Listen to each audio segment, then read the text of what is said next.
I was watching this video of Ian Clark working with his Canucks goalies, and they were working on shuffle patterns, and they were working on, quick, powerful little shuffles to a big, powerful T-push and some different types of transitions. And that got me thinking, how can we work on those transitions when you're not on the ice? And here's what I came up with.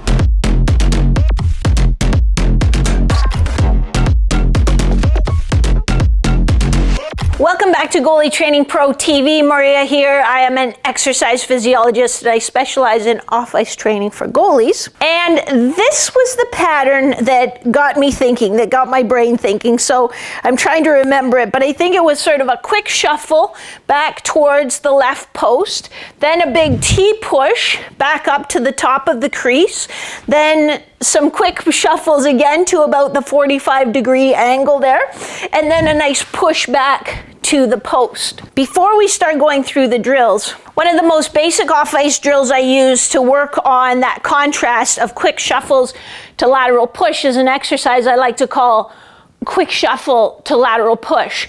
So we start, and again, you could hold your stick and have your glove on, but make sure you're thinking, hey, where would I be looking? Where should my hands be? But it's just a quick shuffle and then a big lateral push. Quick shuffle and then a lateral push. And when you do that, you're going to visualize, hey, what would be happening in a game situation where I'm shuffling, I'm following the play, and then I need to make a big lateral push.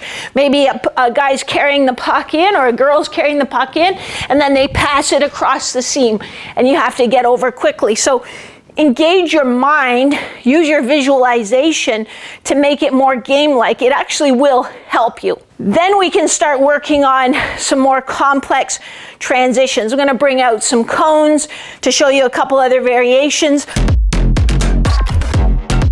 T-pushes always felt really awkward to me. I always felt like I was going to catch an edge and wipe out, probably because half the time I caught an edge and wiped out. So I naturally just, would really like to use the shuffles. Shuffles were my go-to. I'm getting better at T-push, and now I will use it in a game sometimes, but I'm interested to know which you prefer. And I know it's going to vary depending on the situation. So, but if all things being equal, if you could do one or the other, which do you prefer? I think I still prefer the shuffle myself. Drop a comment below and let me know though. Tell me which you prefer and tell me why you prefer it. Maybe you're like me and you're just like, because half the time when I do a T-push, I wipe out and kill myself. And that's valid. As you get more powerful, so as you build, first thing we all need is the mobility, but once we're building that mobility, then we develop the strength. We train the strength in the gym by lifting heavy things that are going to help us move better as a goalie. Then we want to teach speed. So then you need to teach your body how to contract those muscles very, very quickly, very explosively.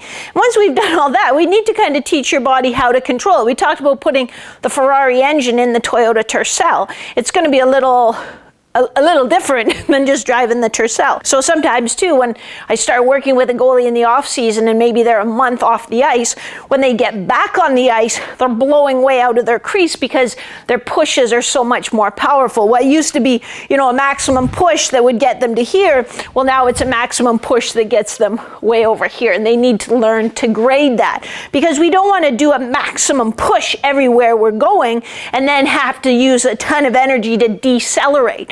We want to use the right amount of push to get where we're going as quickly as possible. So sometimes we'll just do some graded pushes. So we'll start here, coming just to the first cone and back to the second cone and back to the third cone and back.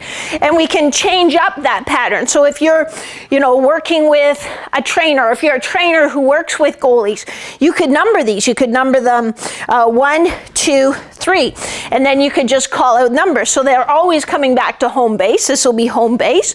So you could call out 2, back to home base, 1, back to home base, 3, back to home base.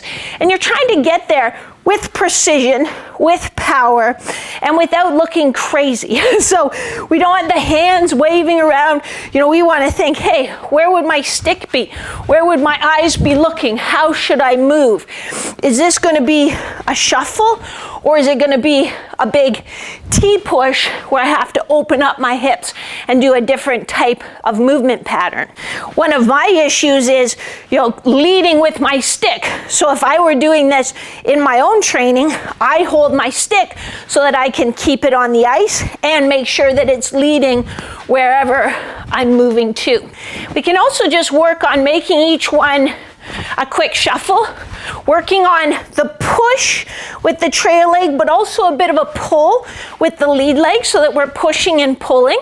And then again, you can play around with it. You can number them 1, 2, 3.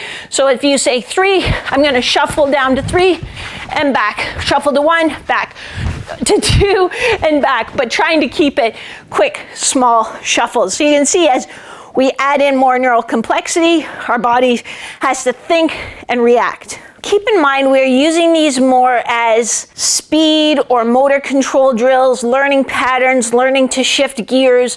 It's not meant to be conditioning or stamina type work. So keep the workload pretty low. Go for about a 6-second work interval followed by at least 30 seconds to a minute of rest. And that could be active rest. It could be puck handling. It could be, you know, catching a ball off the wall. It could be a working set of one of your other exercises if you're doing this as part of your gym workout.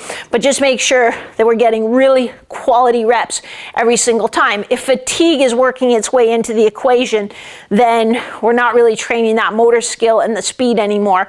Now we're training stamina, and we're maybe teaching ourselves some sloppy habits. If you're looking for other ways to get post-to-post speed, got that for you. Here are a bunch of other ways you can get better post-to-post speed. If you're looking for 3 specific action steps, just 3. If you're looking for 2 or 4, you're out of luck. But if you're looking for 3, I've got exactly what you need that's going to improve your mobility, your stability, and your confidence on the ice. It is the 3 factors that limit your performance masterclass. Don't worry, I tell you what they are and how to fix them. So we're good. And when you follow those 3 action steps, you will see and feel improvements on the ice in the next 14 days or less. As always, the link is in the description there for you to check it out. Now is the time when I say thank you so much for stopping by. I really enjoyed our time together. Make sure you hit the like button if you got any value out of this video. If you haven't subscribed already, subscribe now. Hit the bell so you find out about videos before anyone else. I will see you next week. Same bat time, same bat channel. You know the drill.